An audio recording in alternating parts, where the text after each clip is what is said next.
сәлеметсіздер ме, құрметті тыңдармандар, каналға қош келдіңіздер. Каналда түрлі маңызды ақпараттар мен нақыл сөздер, мағыналы сөздер туралы айтатын боламыз. Дана адамдардың, ақындардың, жазушылардың мінезіңді көркемдейтін 20 нақыл туралы айтатын боламыз. Ауру тек денеде ғана болмайды, мінезде де бар. Егер біреуден жаман мінез көрсең, оған шипа сұрап дұға қыл. Оған жабысқан кеселден сені сау қылған Аллаға мақтау айт, шүкіршілік айт.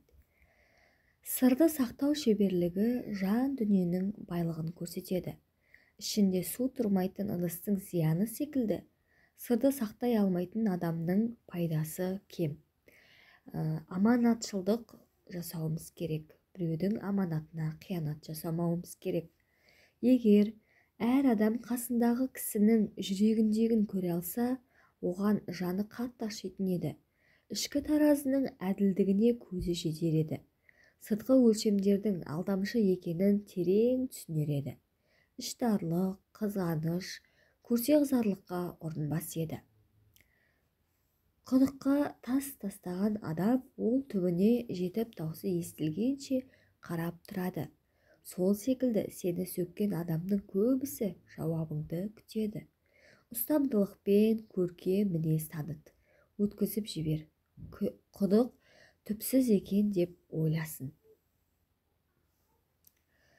Бәрін дұрыс жасауға қанша тырыссаң да, сені қате түсінетін адамдардың табылары хақ.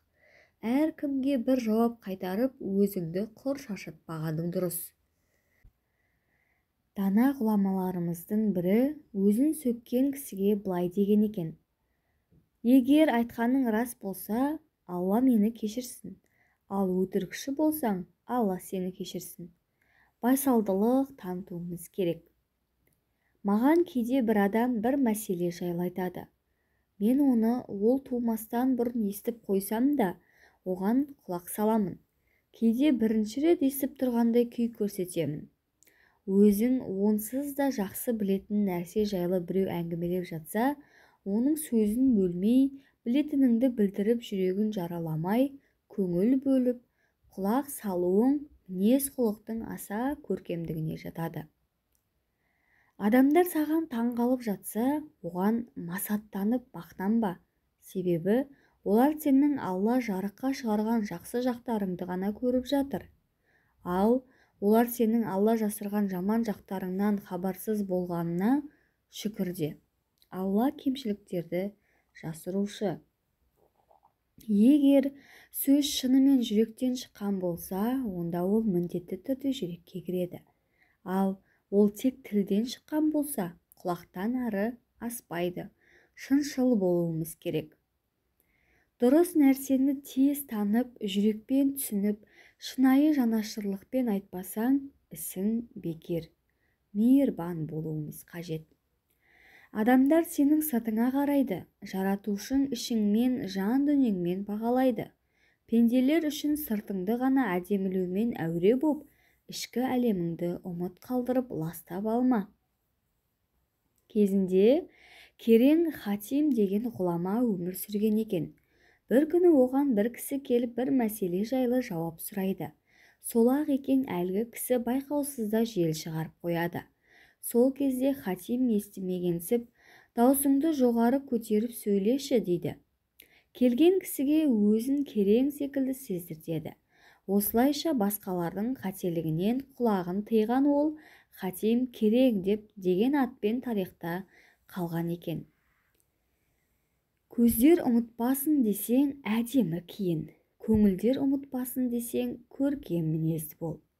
Адамдардың біразы өміріңді сенен бір нәрсе үйрену үшін бақылайтын болса, басқа бір бөлігі қателіктеріңді теру үшін аңдиды. Екі топ та саған таң. Бірі махаббатпен, екіншісі іштарлықпен. Біреудің мінін көргенше, жамандығын тергенше, өз ойыңды мазалап, өз бойыңды тазалап, өзіңмен алыс өлгенше. Шәкәрім Құдайбердіұлы айтқан. Жан тәрбиесі маңызды. мінез құлқыңның жоғары өрлеуінің басы өзгелердің қателіктерін сөз қылмай көз жұма қарауыңда, әрі шексіз кемелдік жалғыз Аллаға ғана тән екенін әрдайым санада ұстауыңда. Кім өзінің жақсы жақтарынан басқаны көрмей, әрі өзгенің кемшіліктерін ғана көруді әдетке айналдырған болса, соқыр кісі одан артық болса керек. Көркем мінез өзгелердің нашар мінезі арқылы қалыптасады. Адамның мінезі көркемделе түссе, жауы азайып, досы көбейе түседі. Қиын істер жеңілдеп, қатты жүректер жұмсарады. Мұхаммед ибн Сирин, оған Алланың рахмы болсын, егер саған бір бауырың жайлы жағымсыз хабар жетсе, оны ақтайтын себеп ізде. Ондай себеп таппасаң, мүмкін оның мен білмейтін себебі бар шығар деген екен. Адамдардың саған қандай қарым-қатынаста болғанын жақсы көрсең, сен де оларға дәл сондай қарым-қатынас жаса.